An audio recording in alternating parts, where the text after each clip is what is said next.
Продолжаю делиться с вами мыслями о своих занятиях даунвиндами с паравингом. Это уже третья часть. Посмотрите две предыдущие, если еще не видели. И если вам интересна эта новая дисциплина водных видов спорта. Сегодня я хотел бы рассказать о своих ошибках, которые я делал при освоении даунвинд паравингинга. Первая ошибка – это стремление перенести свой опыт вейврайдинга в даунвинд. Здесь на нас давят социальные сети, в которых мы можем видеть молодых атлетов, бодро плевающих по огромным ветровым волнам, в каких-то абсолютно уникальных для этих целей местах. И вот я, словно девочка, насмотревшаяся на нафотошопленных фотомоделей из глянцевых журналов, пытаюсь соответствовать навязанным извне мне эталонам. Это приводит меня ко второй ошибке – неподходящее под текущие условия катания оборудование. Глянцевые прорайдеры катаются на очень маленьких крыльях. Почему? Потому что дело происходит, напомню, в уникальных для этого условиях с большими ветровыми волнами и с райдерами, которые занимаются этим очень давно и усиленно. Тем более мы даже не видим, что у них там происходит за кадром. Это как, помните, как гавайский гуру Кай Лени проехал несколько секунд на паравинге на Джоус, где схлопнул его, и потом прилип при перезапуске, но нам этого не показали, резко обрезав видео. А потом еще выяснилось, что его туда просто гидроциклом затянули, и он на мгновение лишь раскрыл паравинг ради красивого кадра. Я еще тогда в ответ снял стебное видео, где якобы катался на Манаве с зонтом. Точнее, я действительно катался, но многое осталось за кадром. В общем, все это магия кино. Для нас же, обычных манавских пролетариев, правда жизни такова, что ходить в даунвинды нам приходится практически по плоской поверхности океана, в условиях слабого ветра. По прошествии года занятий даунвиндами я только сейчас понимаю, что действительно подходящих дней для моих маленьких крыльев, типа Fireball 940 или Fireball 1000, с площадями, соответственно, в 690 и 770 квадратных сантиметров, было от силы на пересчет по пальцам одной руки. Все остальное время я занимался самообманом.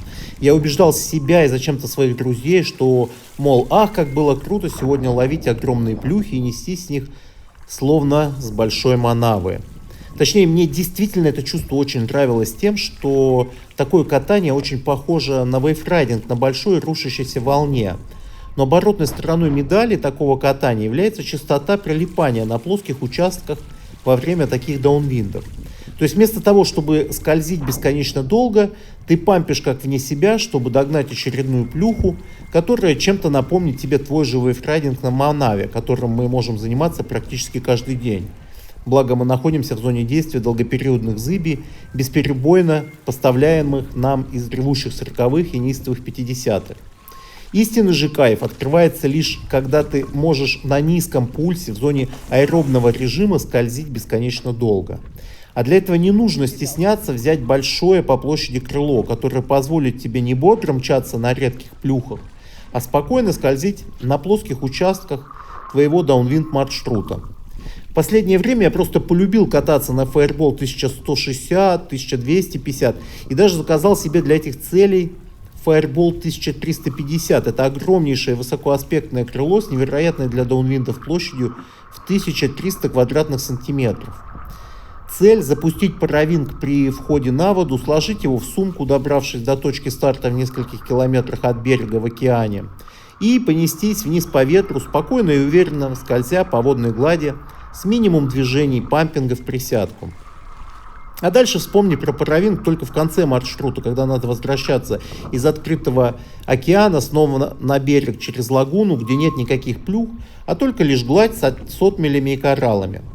Взрослые мужчины, с которыми я познакомился и общался в Кейптауне во время моих даунвинд приключений, давно постигли этот дзен, потому что у них просто не было иного выхода, как кататься на больших по площади гидрофойлах. Иначе они бы просто постоянно прилипали и не могли бы стартануть. Отсюда, опять же, и их огромные объемные доски. Наше же вот это читерство, когда ты держишь всегда в руках либо планку паравинга или гиквинга, просто мешают нам осознать эту очевидную для любого саб-даунвинд-фойлера истину, что надо забыть о подростковых понтах и взять большие крылья, созданные для серьезных сеньоров, и начать наслаждаться скольжением, а не попытки довести себя пульсом под 200 ударов в минуту до инфаркта. Это вон молодежь пусть скачет и прыгает с их лошадиной выносливостью на микрокрыльях, на редких плюхах. Наше же дело пенсионерское, кати себе в сторонке, да балдей по плоскому.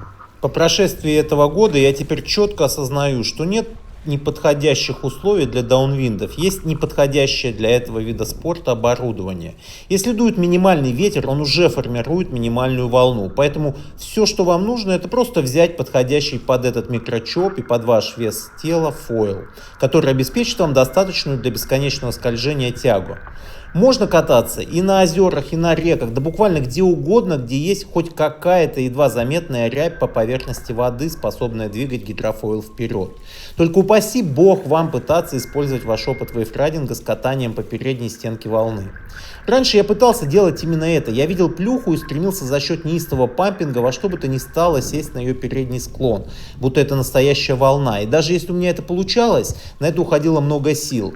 Пульс взлетал в небеса и приходилось останавливаться, чтобы перевести дух.